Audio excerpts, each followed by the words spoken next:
Okay, U.S. envoy to the Middle East, Steve Witkoff, is reportedly planning to meet in Rome with Israeli and Qatari officials tomorrow regarding a potential Gaza ceasefire, with Witkoff hoping to travel to Doha later this week to close the deal. Joining me now is Montana Senator Steve Daines, who sits on the Senate Foreign Relations Committee. Senator, good morning to you. We are hearing that if Witkoff does travel to Doha, that a deal will be close in hand. So on the optimism scale, where do you fall on this? Well, I'm more optimistic now than I was in the past. I'll tell you why. That's because we're seeing peace through strength. The remarkable strength of the Israeli military, combined with the precise execution of those B-2 strikes in Iran, have put Israel in a much stronger position to negotiate with Hamas. Think about where we were prior to October 7th. I was the last senator to meet with Bibi Netanyahu in Jerusalem prior to the terrible and horrible Hamas terror attack on October 7th. But since Hamas launched that terror attack against innocent Israelis, the Israelis have basically dismantled Hamas, dismantled Hezbollah, put the Houthis on their heels, and they now have control of the Iranian airspace. So that position of strength is what exactly is needed, working with the United States to work out some kind of deal and hopefully a ceasefire in Gaza. Yeah, and speaking of Iran, Bret Baier spoke with Iran's foreign minister earlier this week. Here's what he said about nuclear enrichment. Obviously, we cannot give up our enrichment because it is an achievement of our own scientists. And now, more than that, it is a question of national pride. Our enrichment is so dear to us. We are ready to engage into negotiation to make sure that our enrichment is only for peaceful purposes. We prefer a negotiated solution. Right. We are not ready to give up something which is now a matter of dignity for the Iranian people, a matter of national pride.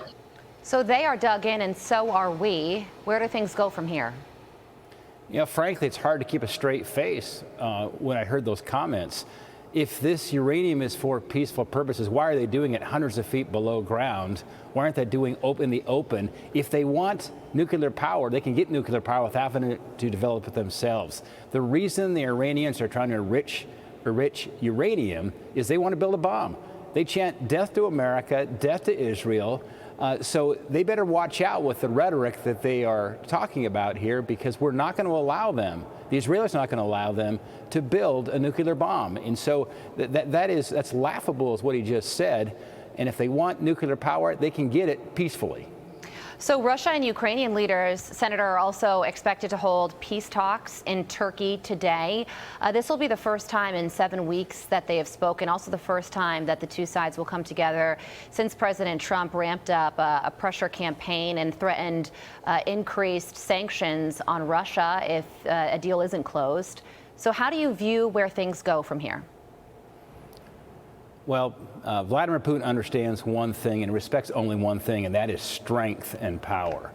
The stronger the Ukrainians' hand is, the stronger America's hand is in these discussions and negotiations, the better the outcome is going to be for Ukraine. I'm pleased to see what President Trump has done, work with the NATO nations, the European nations, to increase their military spending. That's an important deterrence. It's also important we keep the threat of sanctions against Russia as a primary objective. The Russians are vulnerable in their economy. We have aggressive sanctions package ready to go in the U.S. Senate, led by Lindsey Graham. We have over 80 U.S. senators have signed on that, including myself. And Vladimir Putin fears sanctions, and President Trump has made that very, very clear. So there's economic kind of power we can use, as well as continuing to make sure the Ukrainians have what they need to take that fight to the Russians. Yeah, and Zelensky said the agenda of these upcoming round of peace talks is going to be to focus on repatriation of prisoners as well as the abducted Ukrainian children, which is certainly an element of this war that deserves a whole lot of attention. Mm-hmm. Senator Daines from the beautiful state of Montana, we appreciate you joining us. Thanks for having me. You're very welcome. I'm Steve Doocy. I'm Brian Kilmeade. And I'm Ainsley Earhart. And click here to subscribe to the Fox News YouTube page to catch our hottest interviews and most compelling analysis.